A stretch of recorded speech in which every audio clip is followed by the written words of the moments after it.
करवा चौथ के दिन सुहागिन महिलाएं अपने पति की लंबी उम्र और अच्छे स्वास्थ्य के लिए निर्जला उपवास रखती हैं। इस दिन पूरे विधि के साथ और नियमों का पालन करते हुए पूजा की जाती है। शाम में चंद्रोदय का इंतजार होता है और फिर चंद्र दर्शन और पूजा के बाद ही व्रत खोला जाता है। करवा चौथ के दिन व्रत कथा पढ़ने का विशेष महत्व है। इस दिन साहूकार और उनके 8 बच्चों की कहानी महिलाएं एक दूसरे को सुनाती हैं और करवा चौथ माता की जय जयकार करती है। कथा के अनुसार एक साहूकार के 7 लड़के और एक लड़की थी।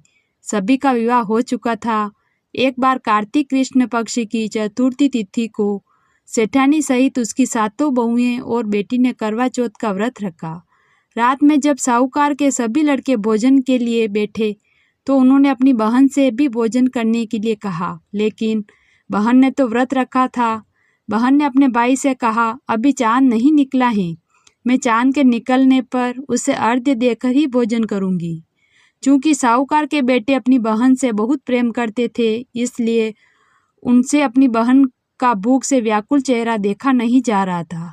तब साहूकार के बेटे नगर के बाहर चले गए और वहां पर उन्होंने एक पेड़ पर चढ़कर अग्नि जला दी।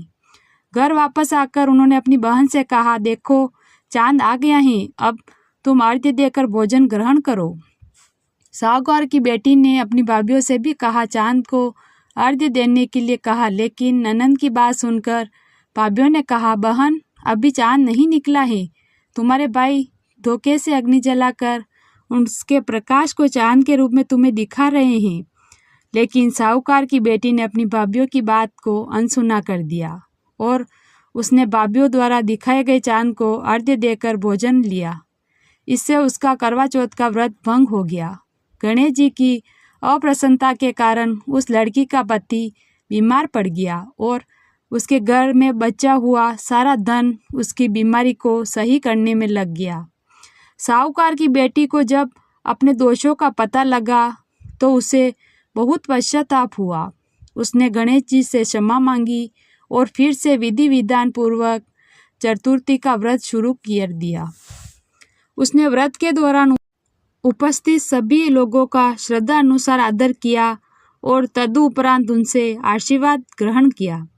इस प्रकार उस लड़की के श्रद्धा भाव को देखकर भगवान गणेश जी उस पर प्रसन्न हुए और उसके पति को उन्होंने जीवन प्रदान किया। उसे सभी प्रकार के रोगों से मुक्त करके धन संपत्ति वैभव से युक्त कर दिया। बोलो करवा चौथ माता की जय।